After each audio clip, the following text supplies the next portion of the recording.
शिवहर लोकसभा क्षेत्र में धीरे धीरे जदयू की बेचैनी बढ़ती जा रही है। आंतरिक रिपोर्ट की बात करें तो यहाँ पर राजद और जदयू में कौन आगे हो जा रहा है, कौन पीछे हो जा रहा है, इसकी किसी के पास अच्छी रिपोर्ट नहीं है। इसकी गणना कोई नहीं कर पा रहे हैं।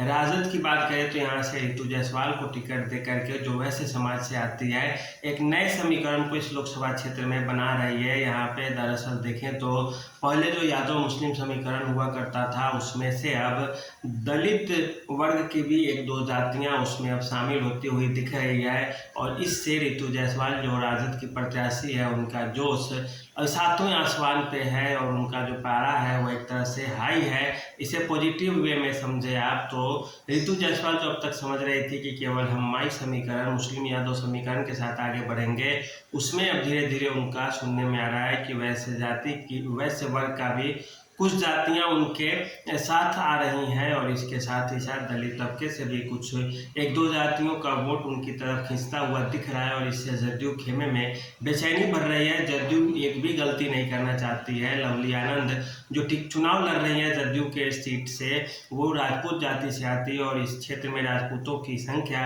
अच्छी खासी मानी जाती है, 2-2.25 लाख के आसपास है। और ब्राह्मण वोट भी बात करें तो उसी के आसपास ही है और ब्राह्मण वोट भी इस क्षेत्र में काफ़ी प्रभावी भूमिका रखते हैं। और राजपूत और ब्राह्मण ये दोनों समीकरण यदि साध लिए जाए तो इससे लवली आनंद और जदयू को काफ़ी मदद मिलने जा रही है। और इसी के लिए आप देखें तो इस क्षेत्र में अभी जदयू के दो बड़े नेताओं की इधर कैंपिंग हुई है। जदयू क्या है, एक तो भाजपा से है। सबसे पहले आप बात करें ललन सिंह जो मुंगेर से चुनाव लड़ रहे थे जदयू के टिकट पर। लवली आनंद को और जदयू शिवहर का जो इकाई है जदयू की, उन्हें अब यह लगने लगा है कि चुनाव हाथ से खिसक रहा है, परेशानी का सामना करना पड़ रहा है। जनता में थोड़ा बहुत नाराजगी भी चल रही है क्योंकि चेतन आनंद जो लवली आनंद के बेटे हैं, इसी क्षेत्र से विधायक है, शिवहर विधानसभा क्षेत्र से, लेकिन चुनाव जीतने के बाद वे इस क्षेत्र में दिखाई जल्दी नहीं देते हैं, लोगों से नहीं मिलते जुलते हैं। और इसके अलावा काम की भी बात की जाए तो बहुत काम कुछ हो नहीं पाया है। एक खास वर्ग का प्रभुत्व तो लोग समझ रहे हैं कि वर्चस्व बनता जा रहा है जिला में। एक ही परिवार से विधायक और एक ही परिवार से सांसद हो जाएंगे और विधायक जी के तरफ से भी किसी तरह की कोई मेहनत नहीं की जाती है, न लोगों से मिला जुला जाता है। इस कारण भी जदयू का वोट बैंक बिगड़ता हुआ जा रहा है, बिगड़ता हुआ दिख रहा है धीरे धीरे। और इसे ही साधने के लिए मुंगेर से ललन सिंह चुनाव में आते हैं और खास करके भूमिहार जाति के मतदाताओं को रिझाने की कोशिश करते हैं। वे क्षेत्र का भ्रमण करते हैं, फिर जाते हैं यहाँ से और इतना ही पे काम नहीं चलता है। फिर से अश्विनी चौबे को बुलाया जाता है भाजपा के तरफ से। वे ब्राह्मण बहुल क्षेत्रों में जाते हैं और कहते हैं कि आप एनडीए को वोट दीजिए, अर्थात मोदी जी के चेहरा को आगे करके वोट दीजिए। और इस तरह से देखें तो जदयू के लिए अब काफ़ी बड़े नेताओं को उतारना बहुत ज़रूरी हो गया है। हो सकता है अमित शाह और प्रधानमंत्री मोदी भी इस क्षेत्र में आए और लोगों से अपील करें, इसके बिना काम नहीं बनता हुआ दिख रहा है। बात करें आप सीधे सीधे, आनंद मोहन कद्दावर नेता है, लवली आनंद भी सांसद रही हैं एक बार, और आनंद मोहन का इस क्षेत्र पे भी अच्छा खासा पकड़ रहा है क्योंकि राजपूत जाति के मतदाता यहाँ पे अच्छी खासी संख्या में। लेकिन इन सब के बावजूद जो है लड़ाई अब धीरे धीरे कभी आगे बढ़ती हुई दिखती है तो कभी पीछे, तो कभी बैलेंस होता हुआ दिखता है। और यह अपने आप में किसी प्रत्याशी की नींद हराम करने के लिए काफ़ी होता है। और इसमें देखें जो सबसे बड़ी बात है कि बहुत ज़्यादा का लीड लेता हुआ कोई नहीं दिख रहा है। रितु जायसवाल भी काफ़ी मेहनत कर रही है। उनके साथ दिक्कत एक है कि अनुभव की कमी है। लोकसभा चुनाव वो नहीं लड़ी है, विधानसभा लड़ी थी, हार गई थी, मुखिया पद पे एक बार रही थी, दोबारा वो भी हार गई थी। तो इस तरह से बड़ा चुनाव लड़ने का उनके पास कोई नज़रिया नहीं है। राजद भी बहुत मजबूत पार्टी नहीं है क्योंकि उनके सामने जब जदयू और भाजपा आती है तो वे थोड़े बौने पड़ जाते हैं। और इसके अलावा जंगल राज की जो बात करने लगते हैं राजनेता, उससे जनता थोड़ा निगेटिव रूप में लेती है, नकारात्मक रूप में ले लेती है और इस कारण थोड़ी बहुत परेशानी का सामना करना पड़ता है राजद उम्मीदवारों को। इसके अलावा कुछ छोटी मोटी झड़प और बात और घटनाएं भी हो जाती हैं जिससे राजद के प्रति लोगों का खिंचाव नहीं होता है। लेकिन शिवहर लोकसभा एक ऐसी लोकसभा बच गई है बिहार की, देखें तो जहाँ पे लड़ाई में कौन आगे जा रहा है कौन पीछे, इसमें कुछ भी कहना मुश्किल है। सीतामढ़ी में भी यही मामला था, लेकिन देवेश चंद्र ठाकुर का अपना जो निजी व्यक्तित्व होता है, लोगों से मिलते जुलते रहते हैं, इस कारण थोड़ा उनका दूसरी उनकी बात होती है। लेकिन यहाँ लवली आनंद के लिए मामला उल्टा पड़ रहा है, कुछ अपने ही वोटर खिसकते जा रहे हैं। और एक जो दूसरी सबसे बड़ी बात है वह यह है कि जो भाजपा के भी वोटर है, कोर वोटर है, वो समझ रहे हैं कि भाजपा चुनाव लड़ रही है लेकिन भाजपा का सिंबल इस क्षेत्र में नहीं दिख रहा है। यह भी एक आनंद मोहन और लवली आनंद और जदयू को पूरे इस चीज़ के लिए मेहनत करना होगा।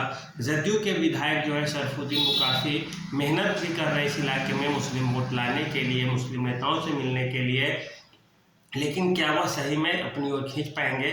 इसके अलावा एक और समीकरण बन रहा है। एक है इसी क्षेत्र से निर्दलीय उम्मीदवार के रूप में चुनाव लड़ रहे हैं और वे भी वैश्य जाति से आते हैं। इसी कारण ऐसा कहा जा रहा है कि वो हो सकता है थोड़े बहुत वोट काटे और इससे आसानी लवली आनंद को हो जाएगी। दूसरे ओवैसी के भी प्रत्याशी है, वो भी राजपूत जाति से आते हैं। यदि वे राजपूतों का वोट काटने में सफल होते हैं तो लवली आनंद की एक तरह से हार होगी। और यदि वे मुस्लिमों का वोट अपनी ओर कुछ खींचते हैं तो इससे राजद कमजोर होगी।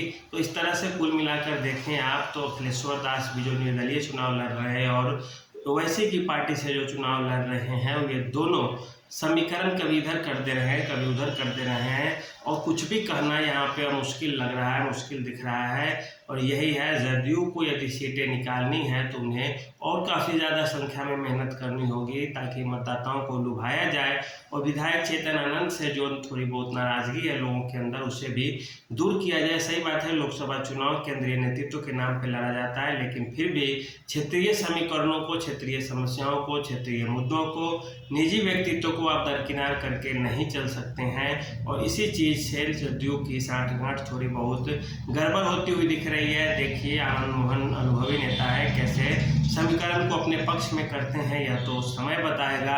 राजद की तरफ से भी देखें तो ऋतु जायसवाल कोई कसर नहीं छोड़ रही है। यहाँ यह जरूर है कि राजद के बड़े चेहरे, बड़े नेता कोई है ही नहीं बिहार में जो वोट को खींच सके अपनी तरफ या वोटिंग किसी के पक्ष में करा सके। एक दो हैं भी तो वो इस क्षेत्र में कुछ वैसी प्रभावी भूमिका नहीं निभा सकते हैं। इसके अलावा आप देखें तो जो राजद का माई समीकरण है उससे दूसरे वर्ग के लोग कितने ज़्यादा जुड़ते हैं, यही लड़ाई का मेन नतीजा और तकाजा होगा, परिणाम भी बताएगा। और जदयू के लिए कि अपना जो परंपरागत वोट बैंक है उसे वो अपनी पाले में खींचने में कितना सक्षम रहती है, यही मेन मायने रखेगा। बाकी चीज़ें तो मतगणना के बाद की जा सकती है कि आखिर कौन आगे चल रहा है कौन पीछे, पहले से लोग अनुमान ही लगा सकते हैं। और बात भी की जाए तो इसके बारे में कुछ भी कहना जल्दबाजी होगी। हाँ, यह ज़रूर है कि लड़ाई संतुलित है, कोई भी बहुत आगे नहीं है, कोई भी बहुत पीछे नहीं है। ऋतु जायसवाल के साथ बात करें तो यादव इस क्षेत्र में बहुत ज़्यादा नहीं है, इसलिए उनकी भूमिका नहीं है कुछ, लेकिन मुसलमान अच्छी खासी संख्या में है, उनकी भूमिका अच्छी खासी है। जदयू के साथ फायदा है, कैंडिडेट राजपूत जाति से है, राजपूत मतदाता बहुत है। राजपूत और ब्राह्मण वोट जहाँ एक मुश्त होगा उसका जवाब देने में थोड़े बहुत राजद प्रत्याशी को परेशानी का सामना करना पड़ेगा। लेकिन इन सब के बावजूद हकीकत क्या है वह तो मतदान के बाद ही, मतगणना के दिन पता चलेगा। लेकिन अब तक की जो स्थिति यही है कि मामला संतुलित है, कोई बहुत आगे नहीं है, कोई बहुत पीछे नहीं है, दोनों को मेहनत करने की ज़रूरत है। दिन अब नहीं बचे, 3-4 दिन ही बचे हैं, तो देखिए क्या होता है। आज के लिए इतना ही, धन्यवाद।